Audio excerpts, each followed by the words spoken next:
today. So, so Professor Owen L is Adjunct Professor of International Security Studies at the Maureen and Mike Mansfield Center at the University of Montana, where he teaches Middle East politics and history to the U.S. Army's Special Forces Command and the intelligence community.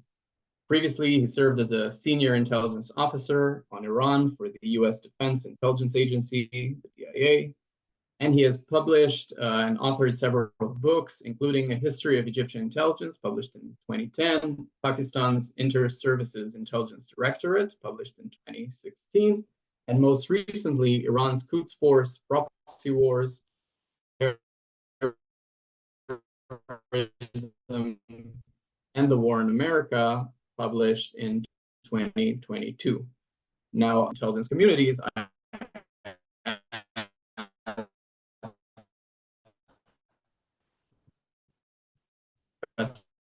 Sears to give us a comparative outlook on two very prominent, both involved in the interview. Professor Sears, thank you very much for joining us. We look forward to hearing.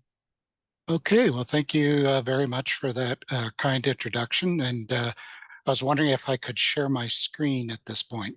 Sure. If that's possible. Yeah, okay, thank you. Yeah. Mm-hmm. All right.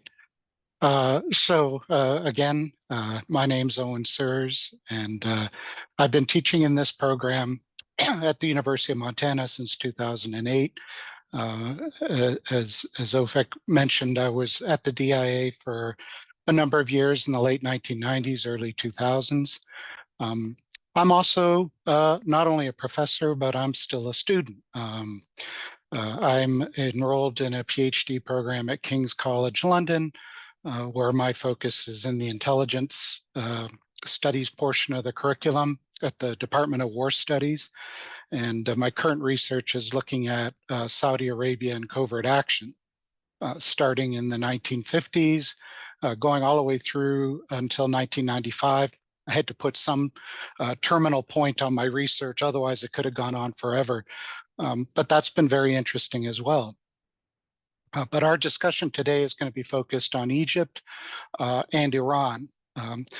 I'm acquainted with both countries. I've traveled extensively in one. I've never touched foot in the other. I think you can guess which ones those are.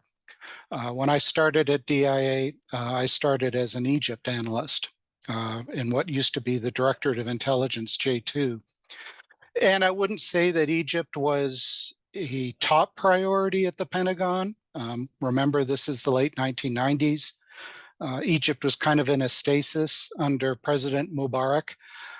Iran was a hot issue, as was Iraq.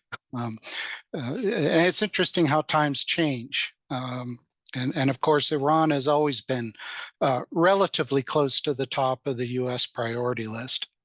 So let's start with our contents today.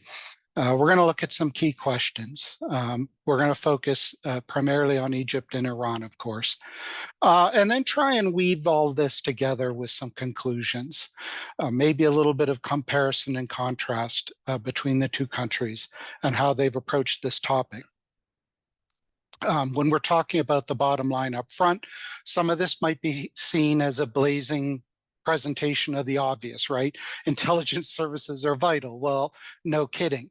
But sometimes it's useful to reiterate how important the mukhabarat is, or the itilat is in both countries. They're the sword and shield, to borrow a description of the old Soviet KGB, of both states.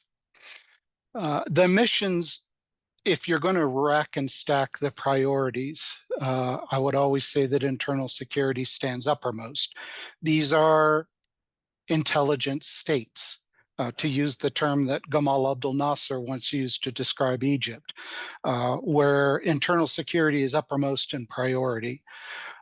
They do foreign intelligence collection. It is hard to analyze something like this from an open sources perspective, obviously. But I do think there's enough written about both that you can at least get the overview of how they do this mission. Covert action. this is a topic of particular interest to me, which I covered in my book on Pakistan. I'm covering now with Saudi Arabia. How do different countries do covert action? It's always hard to use a measuring stick, and I wouldn't say the American one is particularly effective, but it is a way, at least, where you can say there's a certain set of norms on the American side. How do other countries represent or reflect that, and how do they not? Analysis. This has long been held to be one of the weak points of the Egyptian system, for example. And I don't see the kind of groundbreaking changes in the Egyptian system to say that they've ever overcome this weakness. Iran, it's a little more complicated because as a state, it's a little more reclusive when it comes to these sorts of things. But I would consider analysis to be an Iranian weakness as well. And then, of course, cyber war and counterintelligence. Both countries are good at CI, at counterintelligence, although the Iranians have demonstrated some weaknesses in recent years that frankly are quite glaring from the perspective of someone who lives in Missoula, Montana in the United States.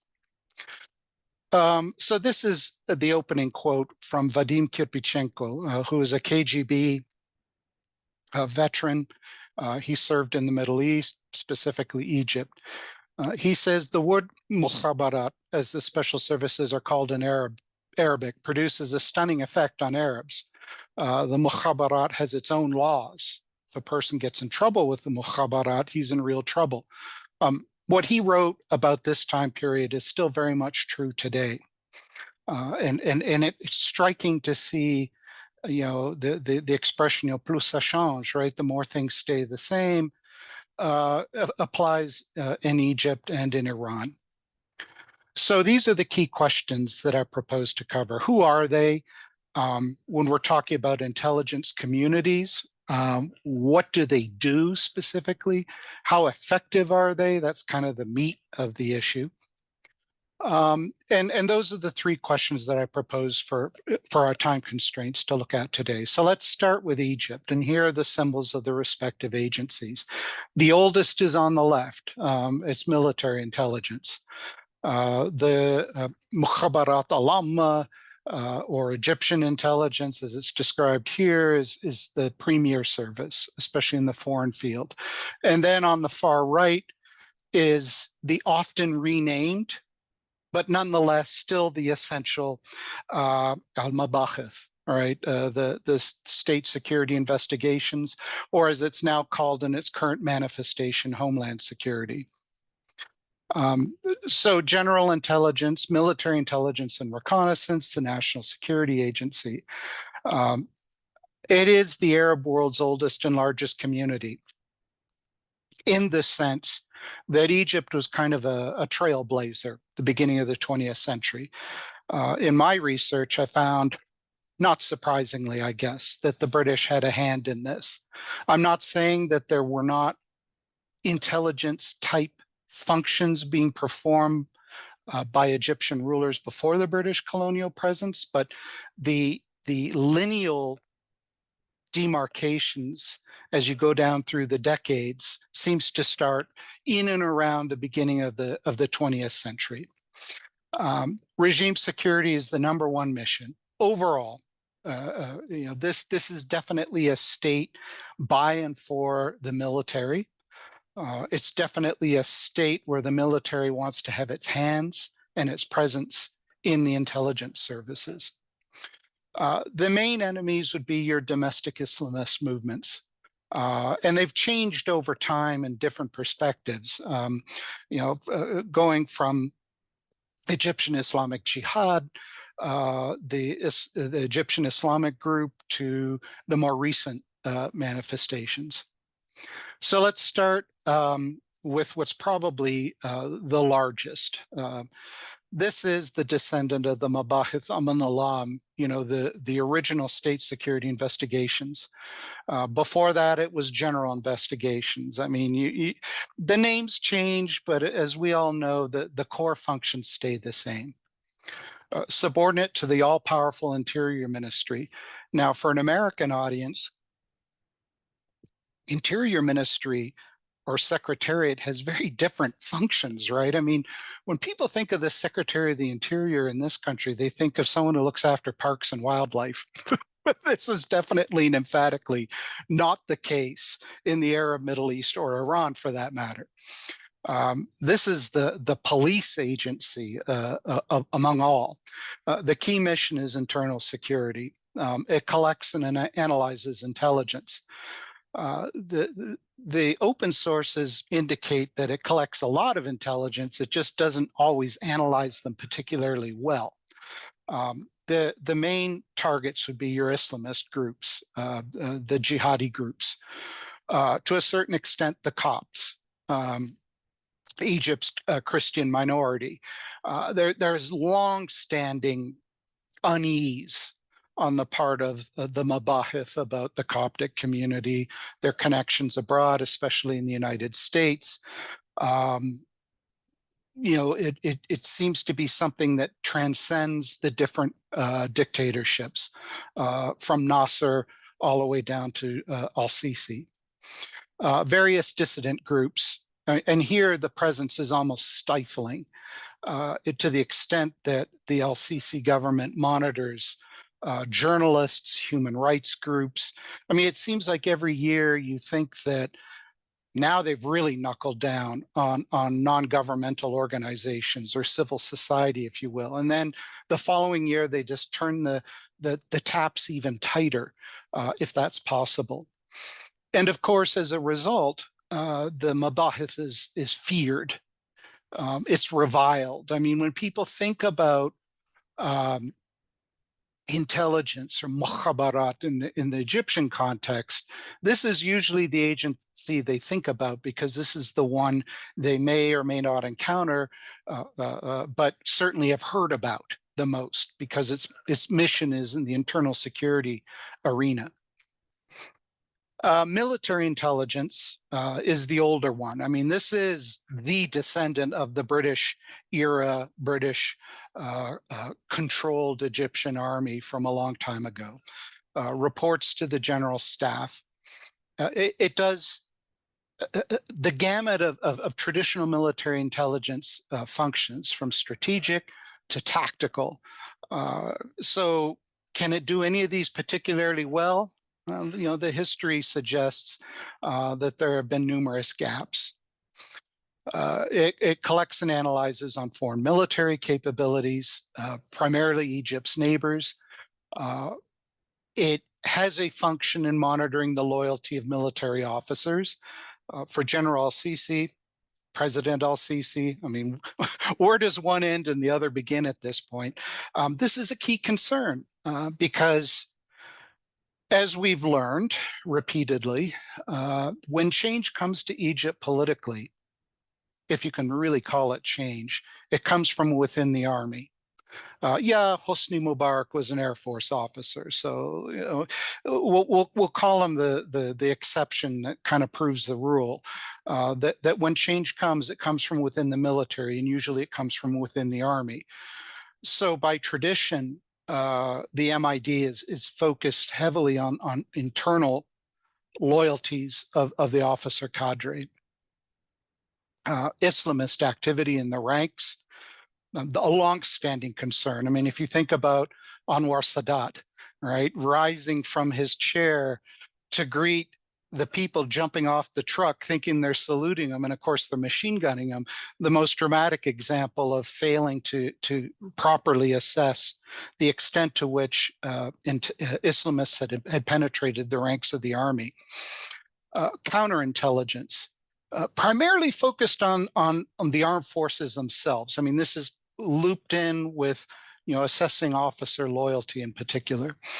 They do liaison with foreign services. So I don't think I'm revealing anything secret here when I'm saying that when I was at DIA and I went to Egypt, well, DIA's primary liaison partner on the Egyptian side is the MID.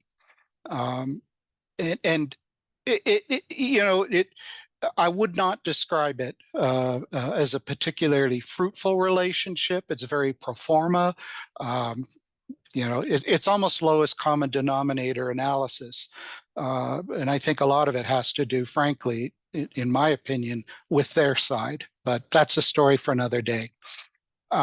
So they handle the resident military attaches, including, of course, the U.S. Defense Attaché Corps. One thing that I'll be the first to admit as an analyst of Egypt, and look, analysis reflects your sources, doesn't it? So yes, it is a mistake, an error on my part, but it also reflected the sources that I had access to. When I was an analyst of Egypt, late 90s, early 2000s, the MID was not an agency that in America's collective intelligence wisdom was a powerful agency. It had its specific functions, sure, but all eyes seemed to be focused on general intelligence. And I think this was to our cost. I think a lot of our focus, a lot of our analytical efforts, such as it was, Egypt was never a top priority, had been placed on general intelligence and then to a certain extent, state security. Military intelligence has kind of cruised beneath the surface. And yet, and again, I think this was a failure on the part of our analysis of Egypt. Abdel Fattah al-Sisi, and more importantly, his predecessor, General Tahami, were in retrospect people that we kind of missed. Who actually were important. We should have known better with Omar Suleiman because, of course, he became the head of EGIS under Mubarak, but his previous position had been as head of the MID. Abdul Halim Abu Ghazala, if you want to go back to Sadat, the very flamboyant defense minister, Zakaria Mokhyuddin, who this is going back to the Nasser period, but I mean, he was also at one time an MID leader. So, I mean, this is for me always a lessons learned that in a military regime like this one always is, never underestimate military intelligence as a player. General intelligence. This is the one that is CIA's primary liaison partner, created in the mid-1950s. So this was 2 years after Nasser's coming to power, sort of an understanding that the new Egypt, the new republic, needed something that reported only to the Rais, to the president. Its main focus is on external intelligence, although that's not exclusive. It does collection and analysis, it does CI, it does covert action. It's done this in the past. I mean, we can go through some of the stories. The older ones tend to be the more, I don't know, amusing is not the word you use, but the famous story of smuggling the dissident back from Italy in a trunk, right? I mean, you can't make this stuff up, and it's not James Bond. Current Director General Abbas Kamel, you're looking for someone who's important in the Egyptian government, without a doubt, this man is it. Close to General Sisi. Born in the late 50s. Graduated from the military college in 78. So you think about what he's seen. He rose under the Mubarak presidency. Career Army officer, starts out in the Armored Corps. Interesting, sideline as a military attaché in Prague. Chief of staff to President al-Sisi. Now we start to see where the relationship of trust is forged, right? You want to have that if this is the man you're going to name. But he is ex-military, so he's got that box covered if you're General Sisi and looking at this government. Appointed director in 2018. What's interesting about Abbas Kamel is the similarities with Omar Suleiman, the Mubarak era dominant EGIS chief, the troubleshooter. So here you see a specific mission geared towards domestic politics, obviously a key concern of the government. Who are you going to nominate for the parliament to represent al-Sisi's interests? Well, he handles that, does the background checks, recommends who he thinks should be chosen, because let's face it, this is a facade of democracy, and it always has been, except for one crucial moment about 10 years ago. And of course, the other striking similarity between the EGIS of old and the EGIS of al-Sisi is the dominance that this agency exerts over important foreign policy accounts. It's striking to me. Now, it's not unique to Egypt by any stretch. I mean, I've found in my own research on Saudi Arabia, for example, that the GID, this was the GIP, the Presidential General Intelligence Presidency, owns some important foreign policy portfolios. Well, why is that? Well, it's because this is the man who General al-Sisi trusts. And when it comes to Sudan, when it comes to Libya, probably when it comes to Saudi Arabia and the United Arab Emirates, this is the lead person on that account. On the United States as well, I highly suspect. This is the go-to guy. You don't have to go through the Ministry of Foreign Affairs bureaucracy, which it's stultifying in a lot of respects. So when we're talking about Gaza in particular, so getting to current events, what strikes me as an outsider to all this, I mean, after all, I live in the mountain west of the United States.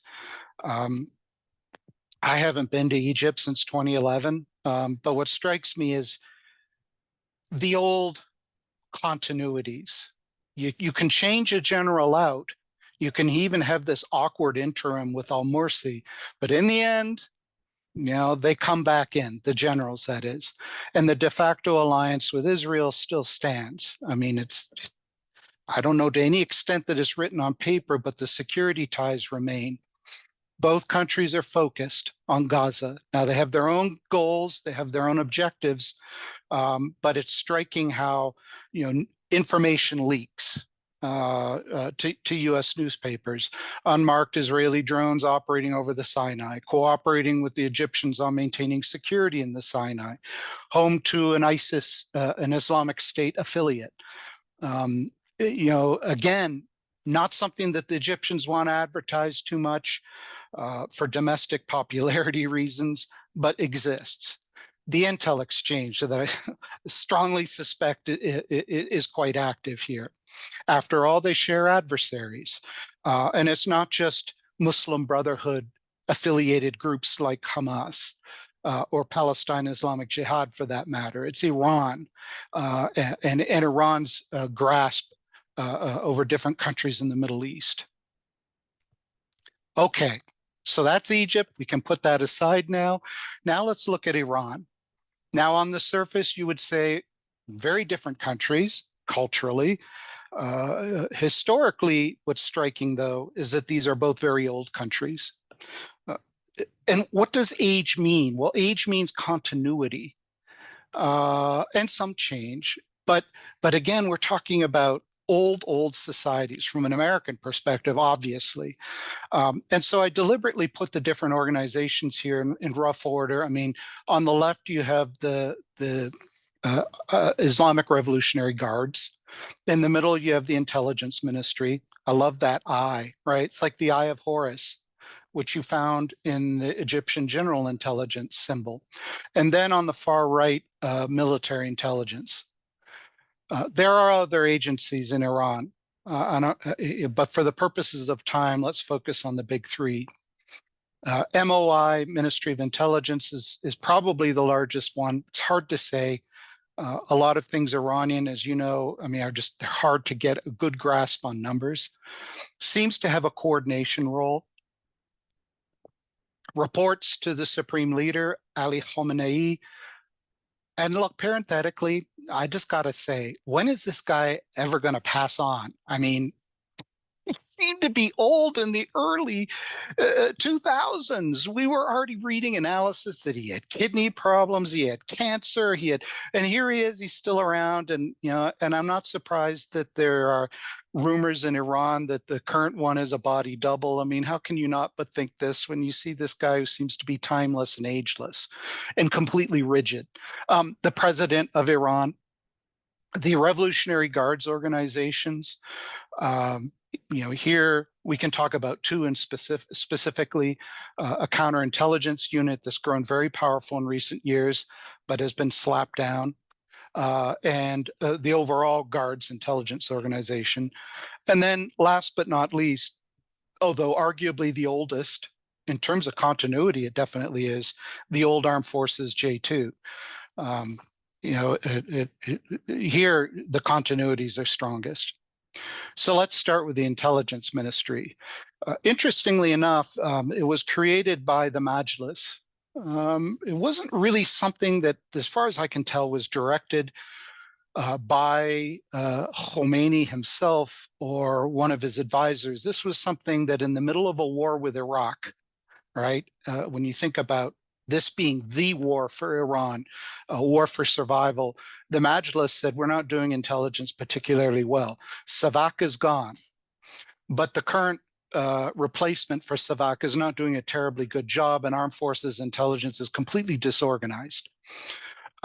So the MOI has both domestic and foreign responsibilities. That I is not just focused internally, although that's the main mission. It also looks abroad. It coordinates national intelligence. It does collection and analysis. It does what they call special operations, which over the years, you've seen these cycles of activity with MOI, murdering dissidents. I mean, in the late 1980s, 1990s, you can go through all the affairs. Mykonos in Berlin is probably one of the better known ones. Just striking how they could reach out and kill people like Shapur Bakhtiar in Paris, even though he's surrounded by French commando security guards. I mean, this is bold stuff, and yet they get away with it. Support for terrorist groups, counterintelligence. There's a raft of books on this. I'm thinking mainly from the American point of view, but think of Jason Rezaian, the Washington Post reporter who wrote a book called Prisoner, says it all. Or Haleh Esfandiari, who worked for the Woodrow Wilson Institute. IRGC Intelligence Directorate. And here, you're talking about an agency, an institution founded for the revolution, by and for the revolution. A guard for Khomeini, but also a check on the military in the classic Middle East sense. Like in Saudi Arabia, you've got your regular army, you have your National Guard. In Iran, you have your regular military and you have your Rev Guard. Exporting the Iranian Revolution. And the founders, I mean, to me, and I know definitely for you, these are the people who just always stay. Ahmed Vahidi, another one of these guys who never seems to die, right? I mean, good grief. This guy was active in Lebanon. He was a defense minister under Ahmadinejad. He was in the Qods Force. I mean, they stay. They never go. Rafik Doust, the one guy who came from the Tehran Bazaar, very different background from some of his compatriots. Does military support for the regular, quote, Islamic Revolutionary Guards, domestic security. And, here again, you see the parallels with Egypt, where key agencies are given important foreign policy accounts. The foreign ministry, I mean, I can't tell you the number of times as an analyst trying to convince American policymakers that the foreign ministry really doesn't count for a heck of a lot in the areas where we as Americans are worried about. Yemen, Iraq, Syria, Afghanistan until 2 years ago, Lebanon. I mean, this is where sometimes you're looking at a traditional player and it's the wrong one to deal with. The Qods Force, of course, is really gained infamy in recent years. Created in 1990, important date. It's 2 years after the end of the Iran-Iraq War, where the Iranians got together and decided that they needed to do the job of support the revolution better. Subordinate to the IRGC, of course, but strikingly, when you think of Qasem Soleimani, he was a major general in a force where a major general was also the commander of the guard. So you got two guys of the same rank. Now, granted, one is maybe just a little bit senior, but I mean, it tells you how important this agency was, and I think still is. Reports to Ali Khamenei, handles the covert action accounts for the guard. And here, of course, it's a litany. And maybe another time we can talk about some of this. What our special forces calls FID, Foreign Internal Defense, is what the Qods Force did and does in Syria, right? Helping organize militias, arm and train them to protect Bashar al-Assad's regime. Influence operations, for want of a better expression, intelligence reconnaissance, cyber war. I mean, again, another big agency. So when you go back to 2009, remember there had been big demonstrations in Iran, big demonstrations. And in the aftermath of that, you had a decree by the guy who never dies, Ali Khamenei, to create this intelligence organization, led by Hussein Taib, a cleric. Just like MOI, always led by a cleric. And when you think about this, why? I mean, clerics, it's a clerical regime, of course. But then you backtrack a little bit and think, yeah, but clerics issue fatwas, right? Especially clerics, Hajjat al-Islam or higher. And if you want to kill somebody, dissident, someone in an adjacent country like Iraq who's been annoying you, or Americans, whatever, I mean, you issue a fatwa as Hussein Taib and you do it, and you don't have to refer to the judicial authorities. Kind of an interesting system in a way. He was ousted in June 2022. We'll get to that in just a second. And this agency was given new powers and authorities in all source intel collection. So not only human intelligence, but obviously signals, imagery, and others. The embarrassments are the things that, to me, as a scholar, are most striking. Too many times, I think we've fallen for the trap of thinking that our adversaries are 10 feet tall, especially when it came to the Qods Force. When the US was heavily involved in Iraq, and it was almost a daily occurrence that these improvised explosive devices or explosively formed projectiles would be killing American, British soldiers. And you start to imagine your adversary in terms of, man, he can get away with it every time. And we always seem to be in react mode. But here is something that is strikingly different. So the Iranian nuclear weapons program, I mean, the concerns of the international community are obvious, but the special concerns of Israel go without saying. It is assumed that, I'll put that as a qualifier, but that Israel is gunning for the scientists. That Israel, either in cooperation with the United States or on its own, has helped cripple the Iranian program on several occasions. Stuxnet is the most famous example of this. A brilliant operation, brilliantly conceived, brilliantly executed. But, as always with covert action, it's the side effects that you need to look for. Seems pretty clear to me that not only do the Israeli intelligence agencies have success in penetrating Iran, or that they have access to Iranians who have considerable access within Iran. And so the successive assassinations of scientists, and to me, the best example is Fakhrizadeh, the man, if you will, responsible for the weaponization of their nuclear effort, is just striking. It's bold. I do think that, from a scholarly standpoint, that striking at the heart of the beast, in this case, a senior scientist with a lot of knowledge, a lot of expertise, really does impose delays and setbacks. And I think about my Egypt analysis as well, going back to a very old Nasser rocket program where similar things happened.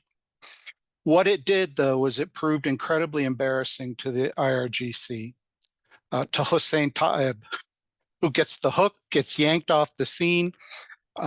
Clearly, IRGC counterintelligence was not doing its job, or is not doing its job. So to conclude, the famous quote by Ibn Taymiyyah, better a century of tyranny than a day of chaos, right? If you think about especially the Arab Middle East countries, but also Iran, you always point to the country next to you and say, do you really want that? In the case of Egypt, it was always Algeria in the 1990s, or Sudan. In the case of Iran, it's Iraq. Do you really want that? We can offer you predictability, stability. So these services play outsized roles in the Middle East, without question. And in a way, they imitate the people who helped train and organize them in the first place, right? The Soviet Union in its day, to a certain extent, the CIA in its day as well. In the case of Iran, I've never seen a really good piece of analysis as to what extent was Savak imitated, in fact, played the ancestor role in Savama and then Ministry of Intelligence as instruments of regime security. What one scholar has called coup proofing has now entered the common language. Crypto diplomacy, for want of a better expression, when the foreign ministry is not the agency you go to as an external power, you go to the intelligence agency because they handle the most important accounts. Collection and analysis, special operations. It was Nasser who coined, the Nasser state, Dawla al-Mukhabarat. And he had good reason to, because he created it, right? I mean, the irony of ironies is this: in his famous speech, he bemoaned the creation of this thing, but he presided over it. He let it happen. And arguably towards the end, his intelligence state had tremendous powers. So better a century of tyranny, of course, is the devil's bargain that all of these countries unfortunately sign. Whether they have the choice to is another matter, right? Stability is expensive. It's very expensive. And it's not just money, although there's a lot of money and resources that go into these services. It's what the civilian population has to forfeit in the process. Freedom, basic freedoms for you and me, but for people in this part of the world, I mean, in Iran and Egypt in particular, human rights abuses, any meaningful change in their societies. And yet, as 2011 kind of told us, and I always put a qualifier on that, change comes anyway. It may not be the change you want. It may not be a complete change, but it comes. And inevitably, in countries that attempt to coup-proof themselves, it almost always involves violence. And I think there's hope here, believe it or not, for all the dismal facts that I've been presenting. Here we have a young Iranian woman a few years ago who said, I am done with this. Now, I don't know where she is now. Maybe I don't want to know. But clearly people who are frustrated with the paralysis of their system.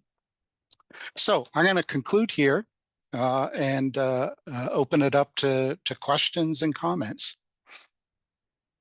Thank you very much, Owen. Thank you for this fascinating lecture. So please, if anyone wants to comment something, or Udi, please, and you're welcome to raise your virtual hand or to write me in the chat if you'd like that. Please. Owen, thank you. I also want to commend you on your book on Egyptian intelligence. It's one of the few books about non-Western intelligence, and it's very useful thinking not only on Egypt, but on the global South from an intelligence perspective, which I think is a theme that is now rising in the discipline. I have a question that's related, but not directly. As you understood from OFAC, we are thinking about intelligence failures here now a lot. Mm-hmm. Could you say anything about the American or Western failure to see the Arab Spring in Egypt, which was a close ally of the US? And more specifically, do you know if anyone wrote anything about it in memoirs or So I'm interested in your perspective and if you know anyone that did work on this. From a very personal standpoint, I concluded a book I wrote on Egyptian intelligence in 2010 with the statement that at whatever decade mark it was for Hosni Mubarak, his regime looked as strong as ever. So, mea culpa, right? A year later, he swept away. So what did I miss? And by the way, I don't think I was alone.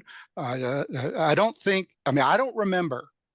Now, granted, it's been a number of years, but I don't remember any really incisive analysis by CIA, by State Department, by DIA, anybody who is saying that this regime has just got a few months left, max, maybe a few years.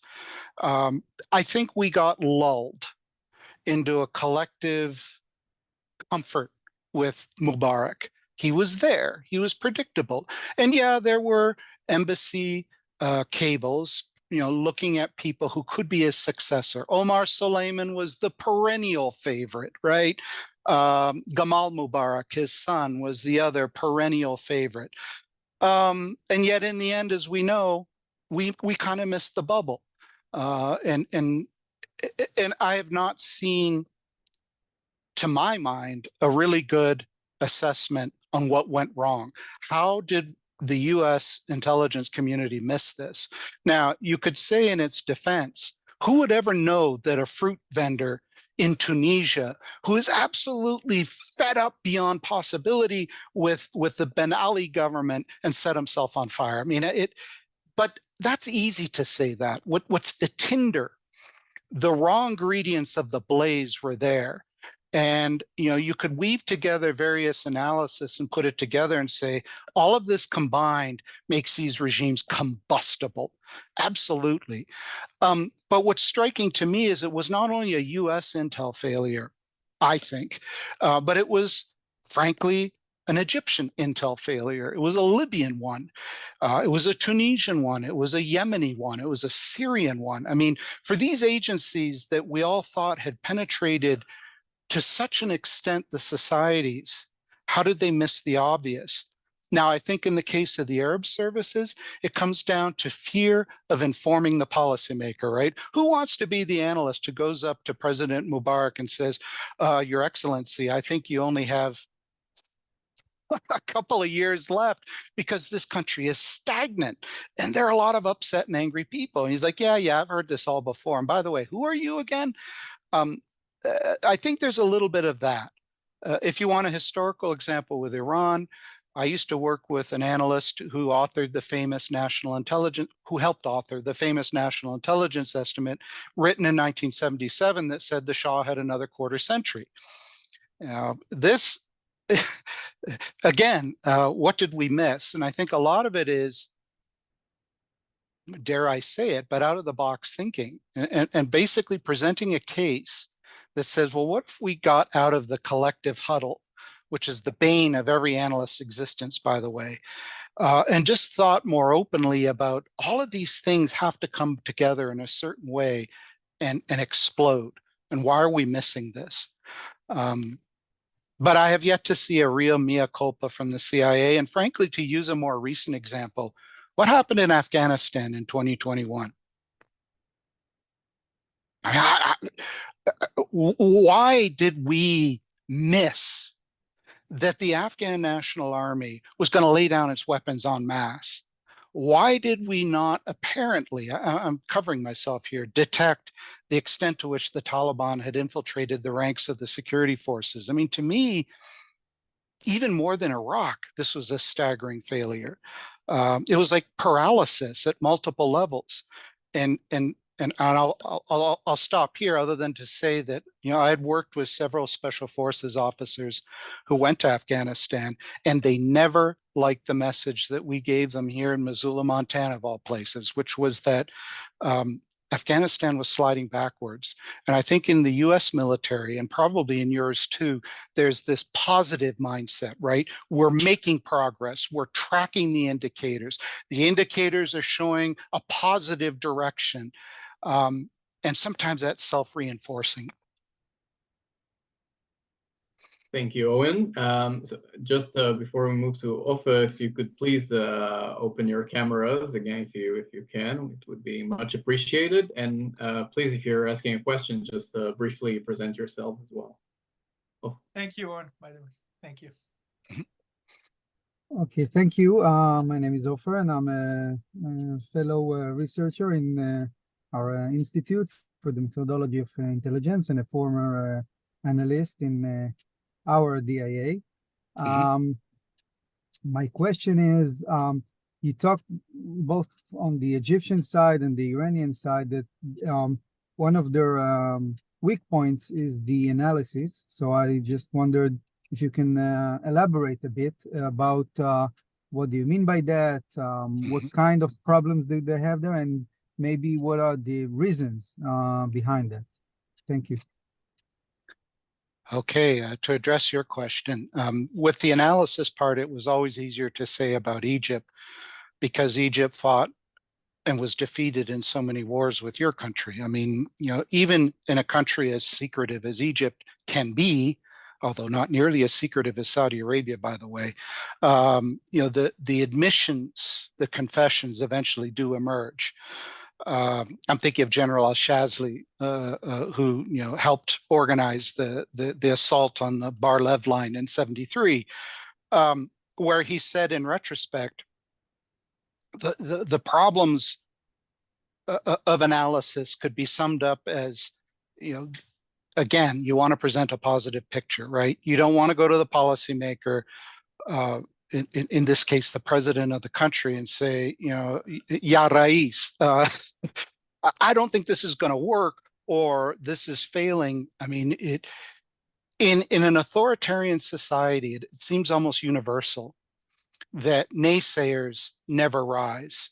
Right? To use an expression that Nikita Khrushchev once phrased, and I'll put it gently, but gold sinks, poop floats, right? The idea that you don't want to present the tough to digest information. So for example, in DIA, we wrestled with Iran in 2005, 2006. We wrestled with the issue of what was Iran doing in Iraq. It was a very contentious analytical issue. There were a lot of opposition, different sides. Some basically said the Iranians would never risk instigating violence against the Americans. In fact, the government in Baghdad, this was their best argument, right? The government in Baghdad is basically a coalition of Iranian allies. And the other side said, yeah, but this is a government that was put in place with US military power. And they want us out. And so this infamous debate over the explosively formed projectiles was analysis that never got to the next stage, because in the coordination process, within an agency and then even across agencies was always difficult. That's a US example. In the case of Iran and the war with Iraq, again, when you're looking at the sourcing, it's sparse. Admittedly. And part of this is, frankly, the Iranians just, there's a lot of disinformation, as we know, in the memoirs and other recollections. But the failure to grasp that in 1980, Saddam Hussein was about to attack them, caught them by surprise and totally off guard. I mean, was this an intel failure? Or was this a policy failure? Was this the failure of Khomeini's very, at that point, nascent, young intelligence services to tell the Rakhbar that, all our instigation is going to trigger an invasion by Saddam Hussein. But no one was telling this information. I mean, what was striking about the Iranian example for me was how that Iran-Iraq war ended. I mean, it's a little bit of a history lesson, but remember, up until 1988, no one, and this is coming from Rafsanjani, who is the number 2 or number 3 in the regime, saying no one wanted to go to Khomeini and say, Your Excellency, we're not going to win this war. Whatever other people are telling you, we can't win. We're bleeding ourselves out. But then something happened. An Iranian Airbus got shot down over the Strait of Hormuz by an American surface-to-air missile in error. But the Iranians don't believe anything's in error, right? There was something else behind this. The Americans are sending us a message. This means that the Americans are about to get involved in the war on the part of the Iraqis, and we can't possibly defeat Saddam Hussein and the United States at the same time. And so it became a cover, right, to go to Khomeini and say, we can't possibly defeat America and the other Satan, Iraq. And so he had, Khomeini said, I drank the poison chalice and accepted the ceasefire. So getting back to your question in a more concise manner, I think the problems of analysis in a regime that is authoritarian, and in both these countries, that's the case. The idea of competing analysis is anathema. They don't do it. In fact, you're lucky if the analysis ever gets to the top. What's striking to me in doing my research in Saudi Arabia was it was never entirely clear if the king himself, whether it was Faisal, whether it was Khalid or even Fahd, were actually getting the reports that were warning them of certain things about to happen. I mean, in the case of Fahd, it was like this trust he had in Saddam that he was never going to invade Kuwait. And, and that's where you get into the personalization of it all, right? If you're Omar Suleiman and you're one of Mubarak's closest associates, you buy into the system, you buy into the collective wisdom. They're never going to do this. Saddam's never going to invade Kuwait, and then you're only going to read the intel, right? We've all fallen victim for this, that tells you, that supports that example. And a lot of scholars have done a lot of in-depth research into this very thing. But I get back to Christopher Andrew in conclusion. I mean, he wrote about the Soviet services. And what was striking to me was he said their biggest weakness was analysis. The KGB collected an incredible volume of information from all sources. But when it came to the actual analysis and writing, they always came up short, partly because they wanted to do the yes, sir, it's great, thing. Partly it was because bold analysis is not the product of an authoritarian system. And I would argue that even in the American example, where you have competing analysis, what gets lost in all those competing analysis is the bigger picture sometimes. I mean, to me as an analyst at DIA, we wrote so many assessments every day that nobody possibly could have read all this stuff. Thank you. Thank you. Anyone else would like to ask a question, or I Yes, can jump me. Please, Kupa. Yossi Kuvas, I'm the head of the Institute for the Research of the Methodology of Intelligence. And I wonder, where do they recruit the people to serve in the intelligence forces? How do they get them so committed to what they're doing? It's, after all, it's not self-evident that people of the best quality would join these organizations. Nevertheless, they are the elite. What is the secret here? Sir, it's a very interesting question. In the case of the Egyptian General Intelligence Service, they're looking for civilians, but also military. I mean, it's a trust thing. It's who you know, who you can vouch for, which has its own weaknesses from a counterintelligence perspective. Parenthetically, and this isn't aligned with your question, I'm reading a book right now. It goes with where I was last week. I was in Colombia, of all places, and it's written by the former head of police intelligence in Colombia. And he said, one of the problems, Villacencios, I'm trying to remember right now. He retired. Spent 3 years in Colombia. That's why I'm asking. Oh, okay. No, and he was forced to retire because of the recent election in Colombia. But he talks about recruiting and how important it is to instill the values that the institution wants to promote. Now, he says with Gustavo Petro, right, the current president, there's a lot of what I'm detecting is a lot of concern now about where the state is headed, and all the brilliant successes that this individual thinks they've accomplished is going to be reversed. Another book on Pakistani intelligence offered a window into how they recruit for inter-services intelligence. Some of it is fear. I mean, it seems contradictory in your thinking, but when you recruit somebody for ISI in Pakistan, you want to present it as this is a good deal for you and your family. You are in one of the most sensitive organs of the state. You're going to be fulfilling vital functions. And by the way, we want pictures. Pictures. Yeah, we want pictures of your mother, your father, your brother, your sister. Well, why would you want those? Well, it's because, we just want to keep them on our record for counterintelligence purposes, but it's also to know who to go to if you, as the officer in ISI, do something that ISI doesn't like, who knows, maybe joining an insurgent group, they can take care of things back home.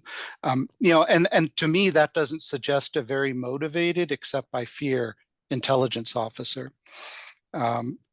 What's also interesting in the Iranian case is even Revolutionary Guards, who are almost universally in the academic literature described as the hardcore, the most dedicated, the elite. How can you really have an elite in an armed force of 200,000? I mean, we all know from our own country's experiences that you got to really, really filter down. And yet the Rev Guard intel services are large. I don't know how particularly well vetted they are. You can look at examples where some senior officials have defected, maybe not, always seems to be an open mystery, but revealed a lot of details about the inner functionings of those services. And again, what's striking is the fear factor.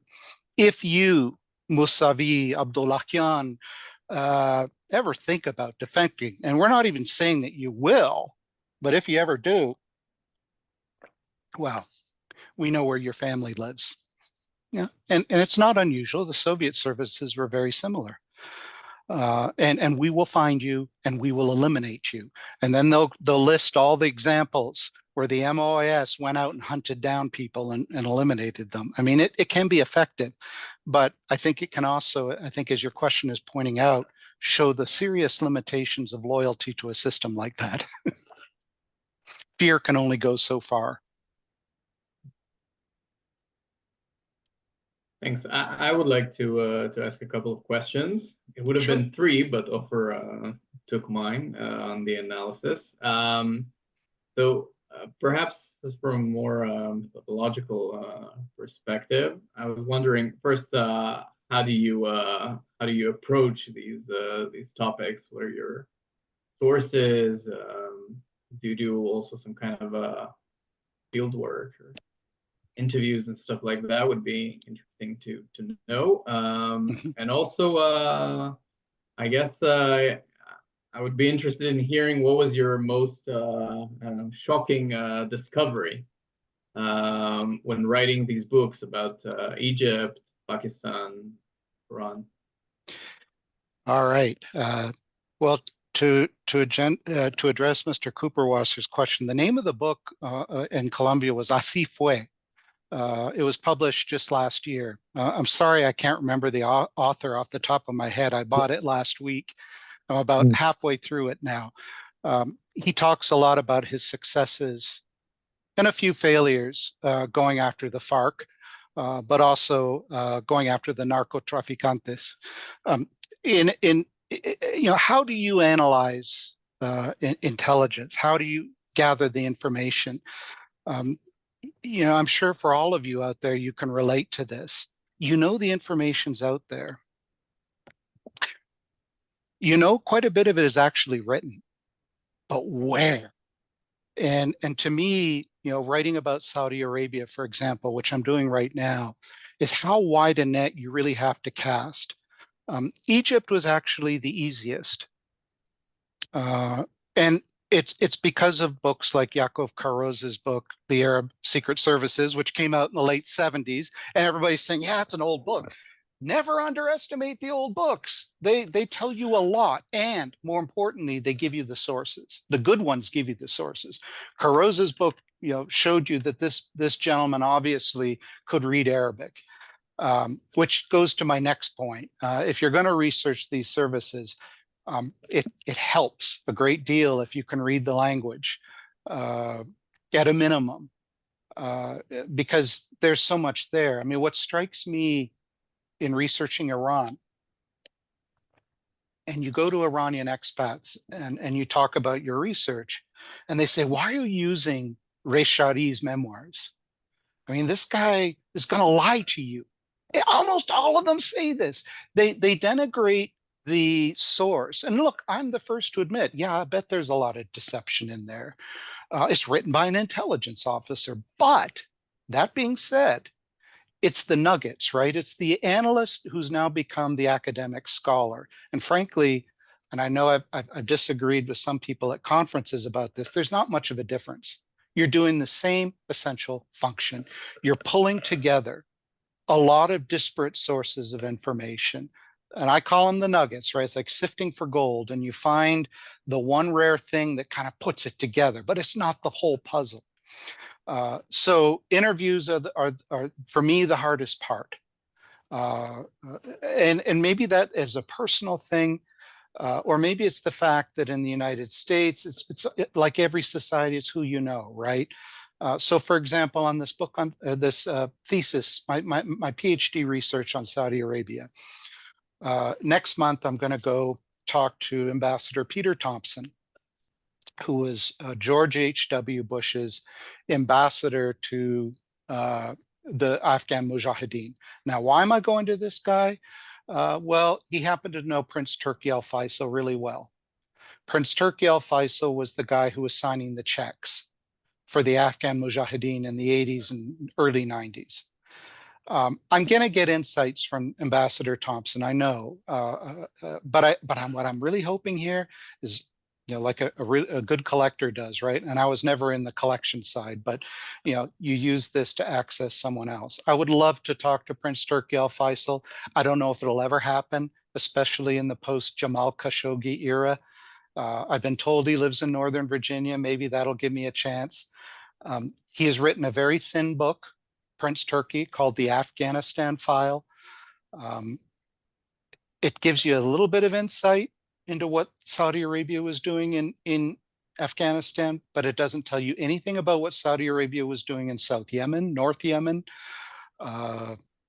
Ethiopia, Angola, and that's where I'd love to talk to him, but I don't know if it's going to happen.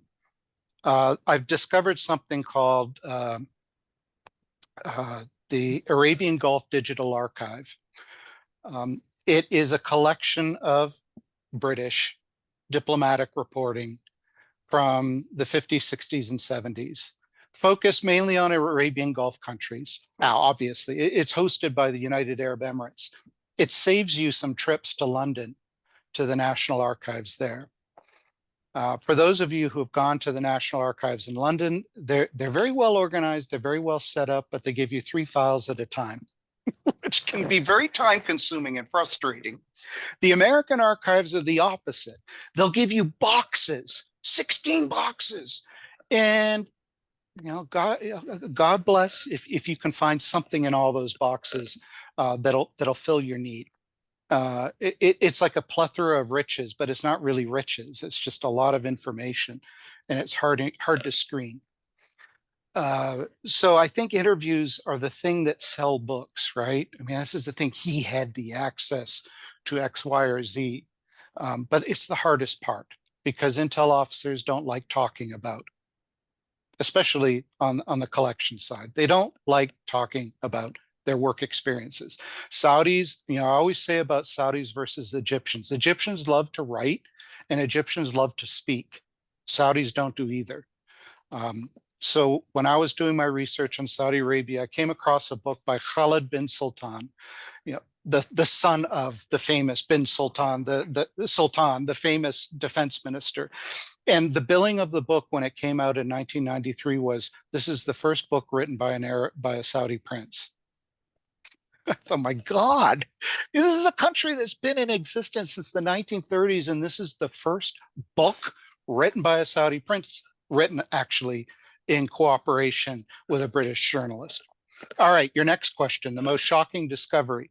This should, I think, for a lot of you out there, given your expertise, be a blazing demonstration of the obvious. To me, it was a revelation. I tackled Saudi Arabia like I tackled Egypt analytically. Big mistake. Egypt's an old country. Egypt's a very bureaucratic country. Egypt inherited all the red tape of the British Empire and then magnified it times 100. Saudi Arabia didn't really have an intelligence service as we would recognize it until the late 1970s.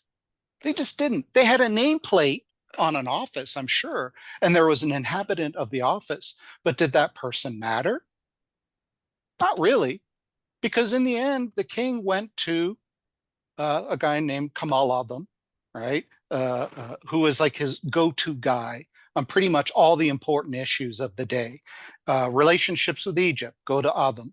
What about all these Yemeni resistance groups? There's so many. Go to Adam, he'll take care of it. You know, it was so much more personalized in Saudi Arabia, and I suspect it still is. And I know for a lot of people who study this part of the region, it's like, well, no kidding, right? But it was so striking to me that I was approaching the problem the wrong way.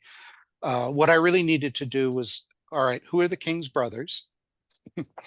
Who is his closest relatives?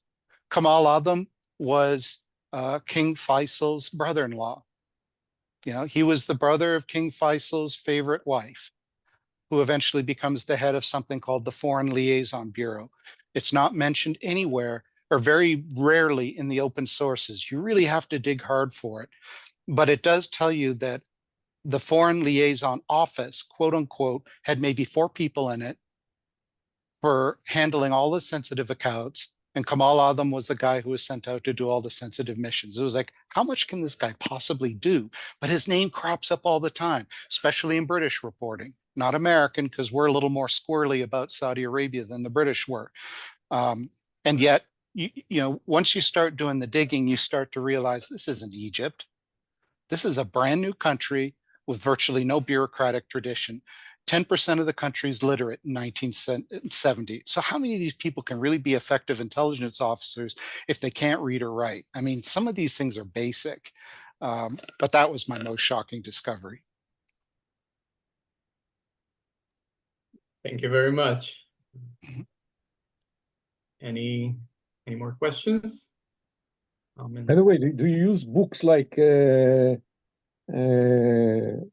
fiction that deal with the intelligence in those countries? For example, there is this book, Gumhuriya Yani, by Ala al-Aswani.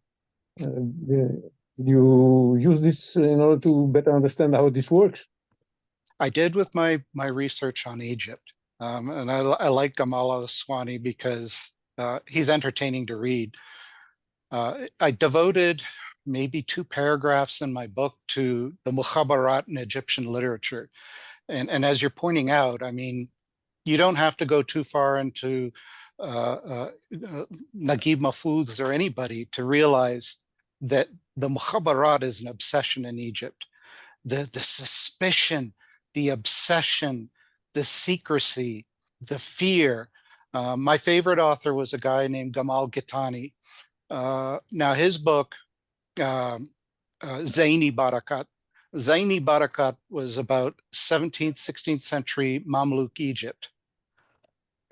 But everybody who read the book knew that it was an allegory for Nasser's Egypt, right? The torture, the secret police. I mean, it was all there. But he just did what a lot of people do in these countries, right? You use an historical example to prove the present case. Unfortunately, I can't read Urdu. I think that would really have enhanced my book on Pakistan. My Farsi is limited. It was limited to newspaper Farsi, not literary Farsi. With the case of Saudi Arabia, again, I encounter the fact that except for some distinct areas, the Saudis don't touch the istikhbarat subject with a 10-foot pole. I mean, it's just not done. But the Egyptian example is full of good examples, and I'm sure Lebanon and Syria, it's a similar case. It's just they're all in exile for good reason. Okay, thank you very much. Thank you so much, Owen, and your research obviously on Saudi Arabia is sounds very interesting, and I'd be very interested in hearing about that when it's published. I followed the whole Khashoggi affair from the other side, from the Turkish side, the whole publicization of intelligence on that. So it would be interesting to draw the comparisons with historical cases of Saudi covert action. Sounds intriguing. So thank you very much. Thank you very much. You, Owen, and thank you all for joining us. We'll see you on March 11. And Owen, you're also invited to become a friend of IFIS if you'd like to join our absolutely our English-speaking events. Absolutely. Thank you. Yep. Have a good night. Thank you, and have a good day. Thank you very much. Thank you. Thank you. Thank you. Thank you.